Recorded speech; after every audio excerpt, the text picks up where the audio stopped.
आजकल जो लोग हैं उनकी इंसानियत पूरी तरह से ख़त्म हो चुकी है और वो इंसान कम जानवर ज़्यादा बन चुके हैं।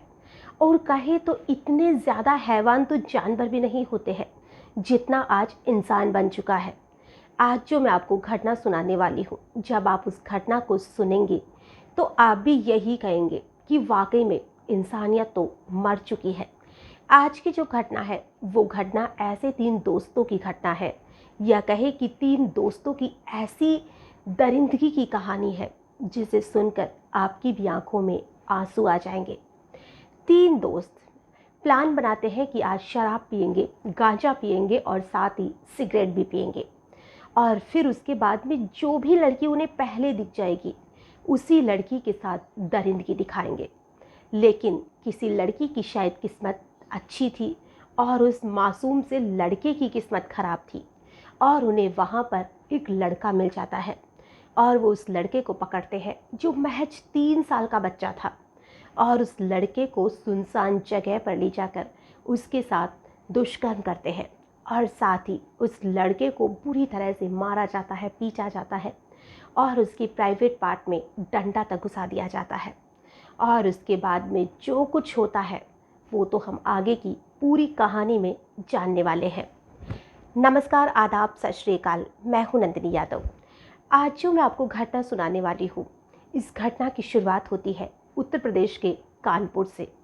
और वहीं पर एक परिवार रहता था जिसमें जो परिवार के मुखिया थे वो राजमिस्त्री थे, और उनकी जो वाइफ थी वो हाउसवाइफ थी। उसका एक बेटा था जिसकी उम्र 9 साल थी।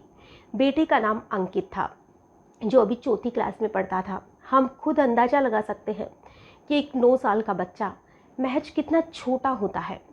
और वही बच्चा सुबह के लगभग 11 बजे जो साइकिल का टायर होता है, जो आप लोगों ने देखा होगा कि गांव में कई बच्चे ऐसे होते हैं जो साइकिल के टायर को एक डंडे की मदद से चलाते रहते हैं, और वैसा ही वो बच्चा कर रहा था।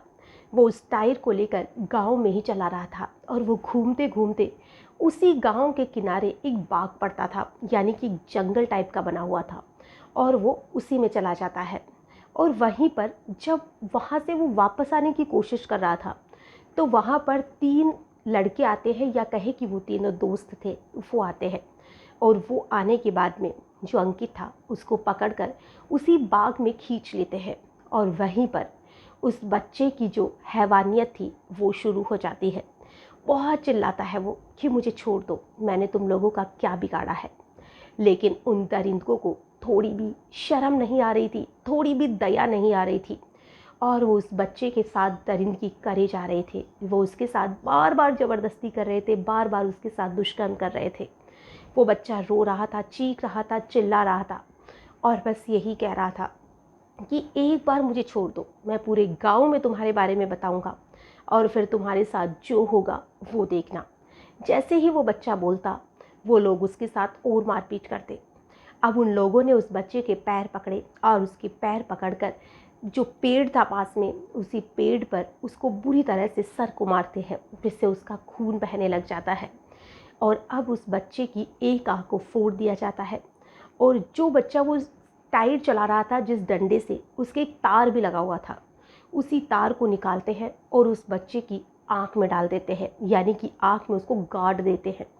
हम खुद अंदाज़ा लगा सकते हैं कि आखिर लोगों में इतनी हिम्मत कहाँ से आती है कि किसी के साथ भी इतनी ज़्यादा दरिंदगी दिखाई जाए। उन्होंने कैसे उस बच्चे की आँख में उस कील को गाड़ा होगा, या कैसे उस बच्चे की आँख को फोड़ा होगा, कैसे उस मासूम से बच्चे से दुष्कर्म किया होगा। हम अगर सोचती भी हैं तो हमारी रूह कांप जाती है। और फिर उन तीनों दरिंदों ने अब उस बच्चे को मारने से, पीटने से, पेट पर उसके सर मारने से उस बच्चे की जान चली जाती है। और अब जब उसकी जान चली जाती है तो उन्हें लगता है कि अब कहीं फंस ना जाए। वो बीच बीच में एक शराब पी रहा था, दूसरा उसके साथ दुष्कर्म कर रहा था, मार रहा था, पीट रहा था। यही सिलसिला लगभग 3-4 घंटे तक चलता है। दोपहर का टाइम था। वो जो बाग था काफ़ी घना था, और झाड़ियों की साइड में बहुत कम लोग जाया करते थे, क्योंकि उन झाड़ियों की अफवाह थी कि इधर कुछ ना कुछ ऐसी चीज़ है जिससे लोग डर रहे हैं, तो उस साइड में कोई जल्दी से जाता नहीं था। और उन्होंने इस पूरी घटना को उसी जगह अंजाम दिया था। अब तीनों लोग उसको मरा हुआ समझकर या मारने के बाद में वहाँ से निकल जाते हैं। अब जो अंकित था उसके मम्मी पापा परेशान हो रहे थे। उसकी जो मम्मी थी वो उसे ढूंढे जा रही थी। पहले तो वो सो जाती है और जब सोकर उठती है तो लगभग 3-4 बजे का समय हो रहा था, क्योंकि जो 9 साल का बच्चा था उसे लगता था कि गांव में किस चीज़ का डर है, और गांव में जो बच्चे होते हैं वो ऐसे ही खेलते रहते हैं, घर वालों को इतनी परवाह भी नहीं होती है, क्योंकि गांव में इन चीज़ों का बहुत कम डर होता है। जब उसकी माँ उठती है तो वो अंकित को ढूंढती है, और अब जो अंकित था वो उसे मिल नहीं रहा था। फिर वो उसे गांव में ढूंढती है, आसपास में भी ढूंढती है, आस पड़ोसियों को पूछती है, लेकिन अंकित कहीं नहीं मिल रहा था। तो उसकी जो माँ थी उसके पापा को फ़ोन करती है, और उसके पापा भी शाम को लगभग 6 बजे घर पहुंच जाते हैं। अब उसके पापा भी उस बच्चे को ढूंढने की कोशिश कर रहे थे, लेकिन अंकित का कहीं पता नहीं चल रहा था। अब वो पुलिस के पास जाते हैं। पुलिस में जब रिपोर्ट लिखवाते हैं तो पुलिस वाले कहते हैं कि बच्चे की फ़ोटो दिखाइए। तो उसके माता पिता कहते हैं कि फ़ोटो तो हमारे पास है ही नहीं। तो पुलिस को बहुत गुस्सा आता है कि आप कैसे माता पिता है कि आपके फ़ोन में अपने बच्चे की एक फ़ोटो तक नहीं है। तो उसके पिता ने कहा कि मेरे पास कीपैड मोबाइल है जो कि फ़ोटो नहीं खींच सकता हूँ जिसमें। तो उसके जो पुलिस वाले थे उन्होंने उसे हालांकि बहुत डांटा और डांट कर घर भेज दिया कि हो सकता है शाम तक तुम्हारा बच्चा या सुबह तक घर आ जाएगा। अब उसके माता पिता उसे अपने हिसाब से ढूंढने की कोशिश कर रहे थे, लेकिन वो नहीं मिल रहा था। तभी पूरी रात बीत जाती है, और जब सुबह होती है, यानी कि ये सारी घटना 7 फरवरी 2021 की है, और जब सुबह होती है यानी कि 8 फरवरी, तो जो गांव के लोग थे, कुछ लोग अपने खेतों में काम वगैरह के लिए जा रहे थे, तो उन्हीं झाड़ियों की साइड से भी कुछ लोग गुजरे होंगे, या कहे कि कुछ लोग वहाँ हो सकता है चले गए होंगे, जिसकी कि उन बच्चे पर नज़र पड़ती है। और उस जब बच्चे को देखते हैं, वो बच्चा पूरी तरह से नग्न था। उसके शरीर पर मारने के, पीटने के बहुत ज़्यादा निशान थे, और उस बच्चे की हालत बहुत ज़्यादा ख़राब थी, जो कि देखने से यही लग रहा था कि इसे जिसने भी मारा है जैसे तो कोई बहुत पुरानी दुश्मनी हो जिसका बदला लिया गया हो। अब कहाँ ये जो बात थी वो पूरे गांव में आग की तरह फैल जाती है। ये बात उसके माता पिता तक भी पहुंचती है कि किसी बच्चे का शव मिला है। हालांकि गांव के लोग पहचान चुके थे कि ये जो शव है वो अंकित का है। उसके पिता जो थे वो वहाँ पर पहुँचते हैं, और जब वो अंकित को देखते हैं तो उनकी तो जान ही निकल जाती है। उसके माता पिता उसे देखते ही बेहोश हो जाते हैं। उसके शरीर पर हर जगह दांतों से काटने के निशान थे। उसकी जो हालत थी वो इतनी ज़्यादा ख़राब थी कि जिसने भी उसे देखा उसकी आंखों में आंसू थे, और उन दरिद्रों के लिए बस बद्दुआ निकल रही थी।